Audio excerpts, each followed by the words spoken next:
শারদীয়ায় 25,000 টাকা করে অনুদান বাড়ালো রাজ্য সরকার। বড় উপহার মমতা বন্দ্যোপাধ্যায়ের। এবার 85,000 থেকে বেড়ে হলো পুজোর অনুদান 1,10,000। বিদ্যুৎ বিলে পুজো কমিটিগুলিকে 80% ছাড় ও পুজো কমিটিগুলি ফায়ার লাইসেন্স ফি ও মুকুবের ঘোষণা করেন মমতা বন্দ্যোপাধ্যায়। এদিন বৈঠকে সর্বধর্ম সমন্বয়ের বার্তা দেন মুখ্যমন্ত্রী। বলেন, বাংলার দুর্গাপুজো জাতীয় উৎসব, প্রাণের উৎসব। 45,000টি বড় ক্লাবে দুর্গাপুজো হয়। 5ই অক্টোবর পুজো কার্নিভাল, 2, 3 ও 4 অক্টোবর বিসর্জনের দিন। এদিন মুখ্যমন্ত্রী মমতা বন্দ্যোপাধ্যায় জানিয়েছেন, আগামী 5ই অক্টোবর হবে দুর্গাপুজোর কার্নিভাল। 3 দিন ধরে বিসর্জনের সময় পাবেন কর্মকর্তারা। পুলিশকে নিরাপত্তা দিয়ে নির্দেশ দিয়েছেন তিনি। মমতা বন্দ্যোপাধ্যায় বলেন, পুলিশের সঙ্গে সমন্বয় থাকবে। বাস স্ট্যান্ড, ফেরিঘাটে নজরদারি চলবে। Mobile patrolling, watch tower, control room 24 ঘন্টা খোলা রাখতে হবে। আমিও সারা রাত জেগে নজর রাখি। 2008 সালের মালেগাঁও বিস্ফোরণ মামলায় মহারাষ্ট্রের বিশেষ আদালতে 17 বছর অপেক্ষার পর আজ রায় ঘোষণা করা হয়েছে। প্রমাণের অভাবে আদালত 7 অভিযুক্তকে খালাস করে দিয়েছে। ফের স্বমহিমায় অনুব্রত মণ্ডল। 9 দিনের মাথায় ফের কোর কমিটির বৈঠক ডাকলেন অনুব্রত মণ্ডল। 3রা আগস্ট বীরভূম কোর কমিটির বৈঠক। ওই দিনই হবে জেলা কমিটির বৈঠক। বোলপুর দলীয় কার্যালয়ে একই দিনে 2টি বৈঠক ডাকলেন অনুব্রত মণ্ডল। মমতা বন্দ্যোপাধ্যায়ের সঙ্গে সাক্ষাতের পরেই ফের স্বমহিমায় অনুব্রত মণ্ডল। অপেক্ষার দিন শেষ। মাত্র 15 দিনেই মিলবে ভোটার আইডি কার্ড। এবার থেকে আবেদন করার 15 দিনের মধ্যেই ভোটার আইডি কার্ড হাতে পাবেন আবেদনকারীরা। বুধবার মুখ্য নির্বাচন কমিশনার জ্ঞানেশ কুমার দেশের সবকটি রাজ্যের মুখ্য নির্বাচনী আধিকারিকের সঙ্গে ভার্চুয়াল মাধ্যমে বৈঠক করে এমনটাই জানিয়েছে। সংসদে প্রতিদিনই ভোটার তালিকায় নিবিড় পরিমার্জন বা স্পেশাল ইন্টেন্সিভ রিভিশনের বিরুদ্ধে সুর চড়িয়েছে বিরোধীরা। তারা একজোট হয়ে বিক্ষোভও দেখাচ্ছেন, স্লোগানও দিচ্ছেন। বিরোধী ইন্ডিয়া জোটের এই বিক্ষোভে সামিল হয়েছে তৃণমূল কংগ্রেস। এবার তৃণমূল কংগ্রেসের দেখানো পথেই হাঁটতে চলেছে ইন্ডিয়া জোট। মুখ্যমন্ত্রী মমতা বন্দ্যোপাধ্যায়ের ঘোষণা মতোই নির্বাচন কমিশনের অফিস ঘেরাও এবং অবস্থান বিক্ষোভ করবে বিরোধী দলগুলি। সূত্রের খবর।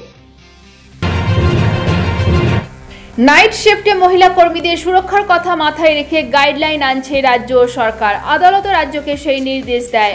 নবান্ন সূত্রে খবর, এই খসড়া প্রস্তাবে মোট 22টি বিষয় চিহ্নিত করা হয়েছে।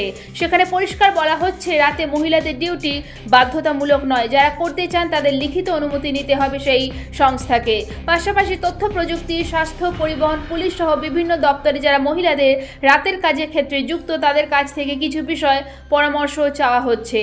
এদিকে রাতে অফিসে যাতায়াতের পথেও মহিলাদের নিরাপত্তা নিশ্চিত করতে হবে সংস্থাকে।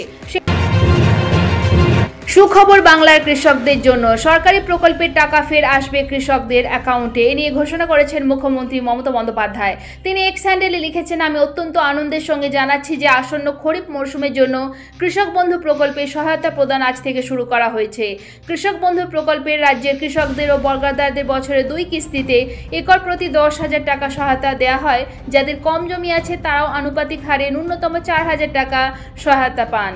এই বছরের শেষের দিকে রবি মরশুমের জন্য একই পরিমাণ টাকা দেওয়া হবে। 2019 সালে চালু হবার পর থেকেই প্রকল্পে মোট 24,086 কোটি টাকা আমরা আমাদের কৃষকদের কাছে পৌঁছে দিয়েছি। এজন্য আমি গর্বিত।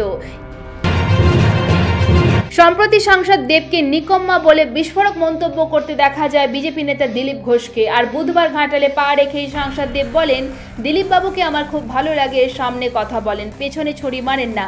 দিলীপ বাবু খড়গপুরের জন্য প্রস্তুত হচ্ছেন, তাই কাউকে তো ওনাকে ঢিল মারতে হবে। আর আমি হচ্ছি সফট টার্গেট। তবে দিলীপ বাবু সোজা কথা বলার সাহস রাখেন। আমি দিলীপ বাবুকে শ্রদ্ধা করি। এমন রাজনীতিবিদ থাকা উচিত। আমি দিলীপ বাবুকে ফোন করে জেনে নেব মানুষের জন্য কাজ করতে আমাকে কি করতে হবে। মন্তব্য সাংসদ দেবের। রাজ্যে এসআইআর কবে থেকে শুরু হবে নির্বাচন কমিশন এখনো তা ঘোষণা না করলেও সবাইকে ভোটার তালিকায় নিজের নাম অন্তর্ভুক্ত রাখার আহ্বান জানিয়েছেন মুখ্যমন্ত্রী মমতা বন্দ্যোপাধ্যায়। কোথাও ভোটার তালিকা থেকে কারো নাম বাদ গেলে তৎক্ষণাৎ বিএলওর কাছে জবাবদিহি চাওয়ার পরামর্শ দিয়েছেন তিনি। একই সঙ্গে 18 বছর যাদের বয়স রয়েছে তাদের সবাইকে ভোটার তালিকায় নাম তোলার পরামর্শ দিয়েছেন মুখ্যমন্ত্রী মমতা বন্দ্যোপাধ্যায়।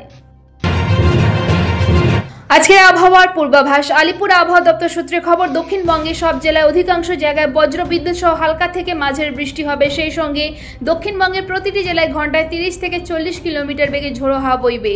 সেই জন্য সব জেলায় হলুদ সতর্কতা জারি করা হয়েছে। অন্যদিকে উত্তরবঙ্গে মালদা, উত্তর দিনাজপুর, দক্ষিণ দিনাজপুর, দার্জিলিং, জলপাইগুড়ি এবং কালিম্পংয়ের একটি বা দুটি অংশে ভারী বৃষ্টি হবে। এই জেলাগুলিতে হলুদ সতর্কতা জারি করা হয়েছে। আগামীকাল দার্জিলিং, কালিম্পং, জলপাইগুড়ি, আলিপুরদুয়ারে একটি বা দুটি অংশে ভারী থেকে অতি ভারী বৃষ্টি হবে।